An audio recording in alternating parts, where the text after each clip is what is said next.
Evening. நான் இந்த கடைக்கு மோர் ஆர் லெஸ் ஒரு 1.5 இயர்ஸ் ரெகுலர் கஸ்டமர். ரெகுலராக எனக்கு இந்த சீயக்கா ஷாம்பு நான் யூஸ் பண்ணுறேன். ஏன்னா இது ரொம்ப யூஸ்ஃபுல்லாக இருக்கும். எனக்கு இது யூஸ் பண்ணதுக்கப்புறம் நிறைய சேஞ்சஸ், முடி கொட்டுறது இதாகிடுச்சு, பொடுகு தொல்லை நிறையா இருக்கும், அதுவும் இல்லை. இப்போ எனக்கு ரொம்ப பெஸ்ட்டாக இருக்கிறது. இதை நான் ஒரு 1.5 இயர்ஸாக நான் ரெகுலராக யூஸ் பண்ணுறேன். அப்புறம் ஷாம்பு அப்பப்போ இந்த இதுலேயே ஆனியன் ஷாம்பு ஒன்று இருக்கும், இது வெட்டிவேர் ஷாம்பு, இதுவும் யூஸ் பண்ணுறேன். ஆனால் பட் மோர் ஆர் லெஸ் இதுதான் எனக்கு யூஸ். இது வீட்டில் எல்லோரும் யூஸ் பண்ணுவாங்க, என்னுடைய மிஸ்ஸஸ் எல்லாருமே வீட்டில் யூஸ் பண்ணுறது. நான் யூஸ் பண்ணுறது இந்த ஷாம்பு தான். அப்புறம் ஊறுகாய் வந்து பார்த்திங்கன்னா இந்த மா ஊறுகான்னு ஒன்று இருக்கும், எக்ஸலண்ட்டாக இருக்கும். மா இஞ்சி ஊறுகாய். எஸ், இந்த ஊறுகாய் வந்து எக்ஸலண்ட்டான ஊறுகாய், ரொம்ப டேஸ்ட்டும் எக்ஸலண்ட்டாக இருக்கும். அதே மாதிரி சோப்பு வந்து பார்த்திங்கன்னா சோப்பு எடுத்தேன்.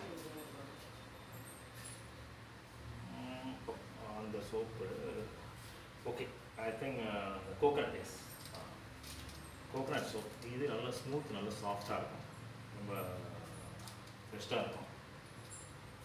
பட் என்னென்னா இது இங்கே வந்து நம்மளுக்கு நேச்சுரல் எல்லாமே ரொம்ப நல்லாயிருக்கும். நிறையா நம்ம எப்பயுமே என்னுடைய ஃபேவரட் இது ரெகுலராக. அதேமாதிரி மற்ற இது எல்லாமே சூப்பராக இருக்கும். ஒன்ஸ் நீங்கள் விசிட் பண்ணுங்கள், ரொம்ப எக்ஸலண்ட்டாக இருக்கும். தேங்க்யூ.